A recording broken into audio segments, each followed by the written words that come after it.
Hello, everyone. I'm going to start out with a question. Have you ever burned out at work or become completely disengaged? Seeing a lot of nods. Well, good news, I have too. You're in good company. Earlier in my career, as probably many of you, some that raised your hands, I spent years in roles working 60 or 70-hour work weeks. High-pressure environments, poured all my hustle into the work, and still sometimes that grind is just not enough. Oftentimes my ideas weren't considered. I saw colleagues leaving. I saw colleagues getting sick. I saw colleagues getting resentful. I became resentful. The negative workplace culture I was in eventually stifled me, and it stifled my creativity. I disengaged. I lost interest completely in the work that I loved so much and feel so passionate about. Negative and stressful work culture creates a barrier between your team and their best work. It leads to stress. It leads to health issues, burnout, disengaged employees, and worst, a lack of loyalty. Positive work culture, on the other side, can really empower your team to do their best work. And that leads to great results. The team you see here is a great example. This dynamic duo planned and executed a massive production across the entire US in all regions that you can imagine in 10 different locations. And they came back with a massive amount of imagery, and it was because they empowered everyone that was part of that process to contribute to it, to have a voice in it and a say in the work and the final output. What they created is really visible in the end imagery. And that's where culture really leads to results. So you can improve and you can welcome diverse perspectives and ideas into your work. And that really starts with the environment that you're creating in your studio, in your space. You can increase your capabilities. You can improve your workflows. You can increase efficiency. You can even get more shots per day with a greater culture. The way you do that is by having open dialogue about how best to get there and giving everyone a voice.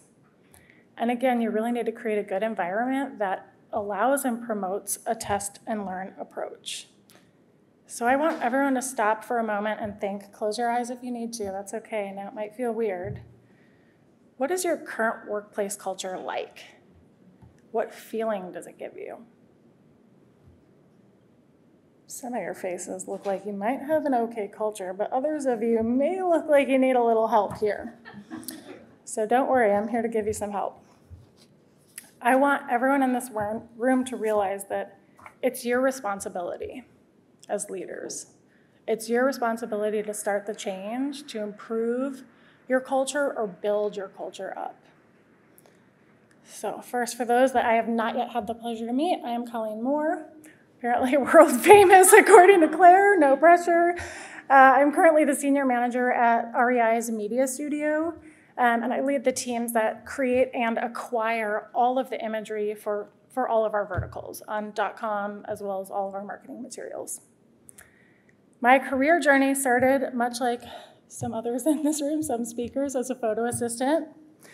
I've had such a great opportunity to work with so many brands and clients throughout my career journey, about 15 years, both inside agencies that worked across multiple brands, as well as inside for an agency, but embedded into a retailer's establishment, which is obviously two competing cultures in that type of a situation, and on brand as well, which is where I'm at right now at REI. I've worked in various regions and seen how regions affect your culture as well, the East Coast, the Midwest, the Southwest, and now I'm in the Pacific Northwest. I have been so lucky to contribute to the design and build of multiple studios also. You see REI's new Studio A here that I am the most proud of course. And throughout my journey, I've really learned how positive workplace culture can actually drive results. And I'm really excited to share my secrets with you today to shape your own culture. So I'm going to start with just what is culture anyways?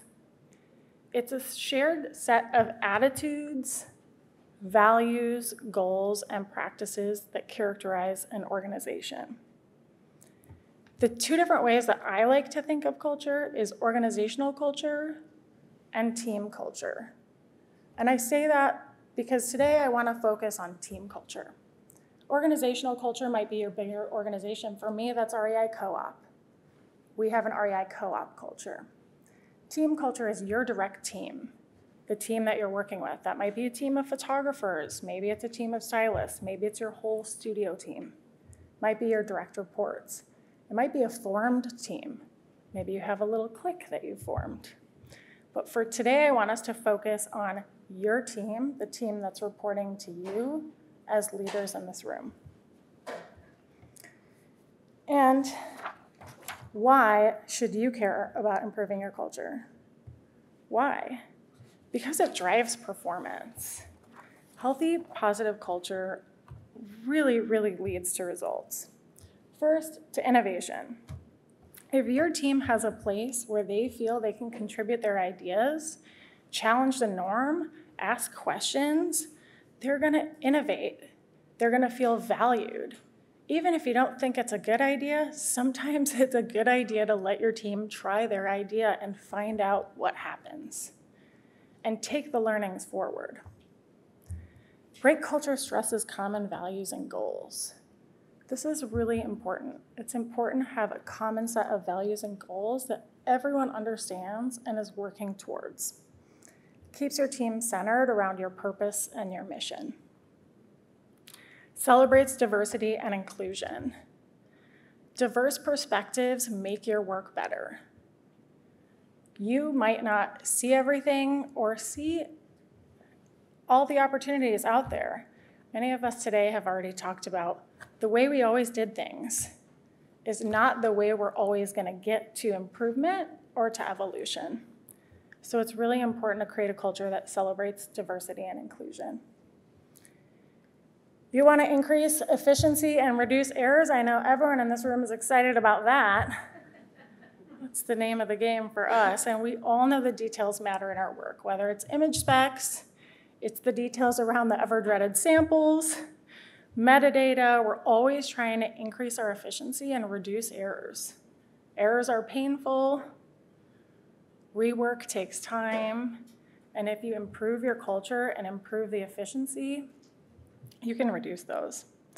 And it retains and attracts talent. We all know right now it's a very challenging world out there to attract top talent and to keep them on your team. They're gonna wanna stay, not because of the paycheck. They're gonna wanna stay because they love the work and they love the people that they work with.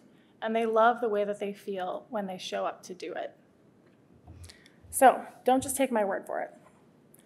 The American Psychological Association estimates that more than $500 billion is siphoned off from the US economy because of workplace stress. And 550 million workdays are lost each year due to stress on the job. It's staggering. It's a staggering figure. I'm sure we've all missed days because of stress. So some of those days have contributed here. 60 to 80% of workplace accidents are attributed to stress, and the work we do is challenging physically, and we all know we want to keep our team safe. It's also estimated that more than 80% of doctor visits are due to stress. We got to do something about this, y'all. We got to fix this. In our field, photo studio operations, creative operations, I think we can all agree that our teams do their best work when they have the space they need to be creative, to adapt, to innovate, and to influence. Our teams have to be able to continuously transform all the time. This is never ending. We're constantly transforming to meet the needs of the business, to meet the needs of our customers, to meet the needs of our team, to meet the needs of the ever-changing technology, both hardware and software. So, how can you do that? How can you change and shape your culture and move from one place to the next? First step is take stock. Take stock of your current culture.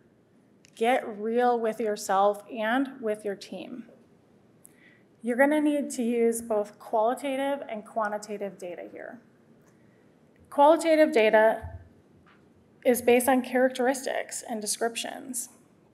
The best way to get qualitative data, I feel, is by collecting it through interviews, observations, questionnaires, one-on-one conversation. Have this dialogue with your team and your team members in group settings, in individual settings, and understand how they feel about the culture. If you're not getting a real answer from them, there's a blocker in your communication. And most of the time, you can see it on someone's face. If they're holding back, there's something else there. You gotta find a way to dig in and find a way to connect and create a safe place for your team to tell you truthfully how they feel. Quantitative data is a little easier. That's measurable. We all love data and tracking data. Some of you might have surveys that your company puts out that have questions that are repeatable. Keep track of those. Watch those. Talk to your team about them. If you get a negative comment from someone, ask them about it, or ask the team about them. Ask your team what you could do to make that better. Don't just assume. Again, invite your team members to speak up. That's the best way to take stock. Speak up in whatever style or setting they're comfortable in, and that's going to be different for every individual on your team. I've got some team members who have no problem talking in settings like this, and others that even in a one-on-one setting are very uncomfortable telling their truth. So you have to find out what works for them. Anonymous contributions are great for those kind of people. Group discussions. If they have another friend that they'll confide in, have that happen. Set up a structure, figure out what works. My personal favorite is monthly lunches. Getting out of the studio always helps people talk about the studio. Some tips for taking stock. Be curious. Come from a place of curiosity and understanding, not judgment. Listen, open your ears and open your hearts and have that open dialogue and ask questions. Don't get defensive. Observe behavior. Observing behaviors of your team and your teammates and how they interact with one another and having conversations about it really helps you to unblock those real sticky, tough topics. Again, listen, I can't say this one enough. Listen carefully and thoughtfully, but listen with empathy. This is really important, and sometimes for leaders, it's hard to do. We've got the C-suite chatting us or sending us emails. We have things to do and things to check off our list, and sometimes we're moving too fast to slow down and really put ourselves in the shoes of our team members and have empathy. Ask them what's going on. One of your team members maybe isn't showing up right that day. There may be something going on outside of work. So find a way to connect with them with empathy. And last, empower your team. Find ways to empower your team to impact the work culture. And again, shaping your culture, it's your responsibility as a leader, but you cannot do it alone. You can't. You've got to get your team on board. So this is where it's going to be really important to empower your team to help shape where your culture is going and what they want it to be. All right, now you know where you're at. Where are you going? Earlier, I asked you to picture your current workplace culture. Now I want you to take a second and think about what your culture could be like in a year. How about 2 years? What about 3 years from now? What does your destination look like? What do you want? Do you want to have time and space for your creatives to be more creative? Seems like a simple yes. I'm not seeing any nods, but I'd hope all of you would say yes to that. Schedule free time into your production schedules. Book an hour at the end of the day for for your team to play. Find a way to get there so that your team has that space to be more creative, but they're also able to hit the metrics that you've set forth for them. Do you want your team to feel empowered, to bring ideas forward, to innovate? I mean, right? Yeah, hello. Okay, well, make space for that. That's your job. Find out ways that each individual on your team is comfortable bringing those ideas forward. That's the key. Make sure that you champion them, even if they fail. Fear of failure is a real thing. It's a real thing in our industry, and I think that's, I'll tell you, for me and my team, this has really unlocked a lot for us. Being comfortable and safe in failing, and looking at what did we learn from that? What can we take forward? Anything? Yeah, sometimes you just got to throw the whole idea out, and that's okay too. But they had the courage to try it, so champion them. Do you want your team members to be inspired and inspire each other? I hope so. Start with yourself. Find ways to inspire your team and inspire yourself. Do you want your team members to have pride in their work? I sure hope so. We're all creatives, and we want to be proud of the work that we do. Sometimes all it takes is showing them what that is, talking about it, or telling them what they did this last year. You'd be amazed when I get to the end of year reviews with my team, and I tell each one of my team members what they did that previous year. They almost can't believe it. Keep in mind your team culture has to align with the values of your team, your own personal values, and the values of your organization. You also want to connect your culture to your goals. Last tip here with taking stock, don't forget that you have the power. You all have the power to influence and shape and drive your culture. Okay, don't freak out. Don't freak out. I'm going to explain the creepy baby here. Her name is Esther. Why would I stop and show you a bunch of pictures of this creepy baby in the middle of a talk about culture? Well, for one thing, when I told my team I was coming to speak with you today, they said, "Are you going to talk about Esther?" So of course I have to show Esther. Esther lived in our studio way before my time joining the studio. And frankly, Esther creeped me out a lot when I started. It took me quite a few years to come around. I think you can sympathize. The thing is, somehow Esther became our team mascot, and she's beloved by the whole team. She makes her way all over the studio. She's hiding sometimes with a creepy sign that says, "Save me." One night I got into our elevator and no one else was in the studio. And she was in the elevator, and it was a blood-curdling horror movie scream. But we just can't help loving Esther. She's gained so much fame that she's actually in our company-wide studio tour, hiding in 26 places. She's had her face on cookies for team events. She's come on bike rides with us. She's even come out for a tailgating party in the parking lot. But what I want you to remember about Esther, aside from her creepiness, which will be hard to forget, is to support and enable and encourage the weird and the fun stuff. The work we do is fun. It is really cool. Sometimes it feels stressful. I think y'all can relate to that. Sometimes it can feel really serious. So find your own team's version of Esther. Okay, so you've taken stock, you've learned about Esther. What's next? You know where you are, you know where you want to go. Now it's time to share. Go on your PR campaign. Share your vision. Share it with your team. Share it with your leaders. Share it with your peers, your partners. Share it in different ways. Find ways to talk about where you're going in bigger arenas. Find ways in smaller arenas.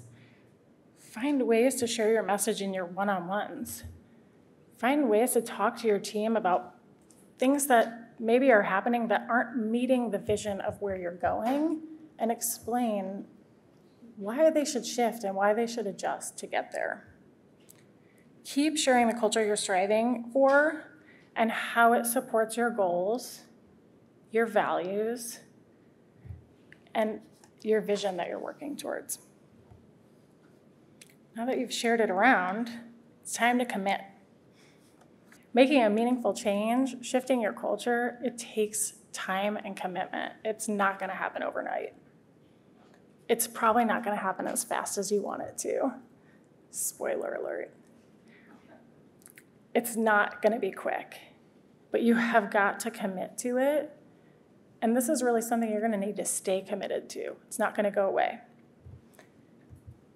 So some tips with commitment.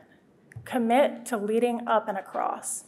Don't be afraid to manage up to leadership and tell them where you're going. Don't be afraid to manage across to your partner teams and tell them the culture that your team has and how they're impacting it. Be prepared to have tough conversations, but always do that from a place of respect. Having tough conversations well makes you a good leader. Commit to taking meaningful action by role modeling the behaviors and change you want to see, and hold yourself accountable. And don't be afraid to be vulnerable and expose your misses. If you're like me and you didn't take a lunch break for a month, and that's not cool because you want your team to take a lunch break every day, talk to them about it. Be honest and tell them what you're going to do to fix that. Commit to exercising compassion, care, and empathy with your team. Ooh, I skipped listening. Jeez Louise, don't skip listening. Do not skip listening. Show that you're listening. The best way you can show is by changing your actions and your behaviors based on what your team has told you. Don't skip that one like I did. Don't do that. Exercise compassion, care, and empathy, like I was saying, and with yourself. Like I said, it's going to take a journey. Sometimes we want to make these moves fast, especially as ambitious, driven leaders that we all are here in this room, but it's not going to be fast. So again, have empathy and care with your team and yourself. Check in along the way. This is going to be the perpetual cycle. Maintain and adjust as you need. Constantly pulse in and see where your culture is. It might ebb and flow, right? But you need to keep taking stock and checking where you're at and making those adjustments. Do not forget to celebrate the wins. Speaking of the wins, I want to take a moment to celebrate my team's wins. Over the last 3.5 years, we've nearly doubled our throughput on set. We've cut costs by nearly half in our studio. We've increased our quality substantially, and with it, the team's pride in the work that we do. We've reduced our error rate to almost 0. We might have a couple of reshoots a year, y'all. And we've improved member satisfaction with our imagery. It's who really matters. But the biggest win is how much closer the team feels with one another, how much they all feel supported and connected with each other and with the work. So, in conclusion, a positive workplace culture leads to employee well-being, job satisfaction. It improves your retention. It's going to raise your morale, increase innovation, boost productivity, and it's going to lead to the finest quality work. Great culture drives great results, where everyone is inspired to do their best. I hope all of you feel empowered to follow the simple steps that I shared today, and I hope you can take this back to your own studios and look at your own culture. Don't forget, take stock, define your destination, share your vision, and commit to it. Okay, thank you.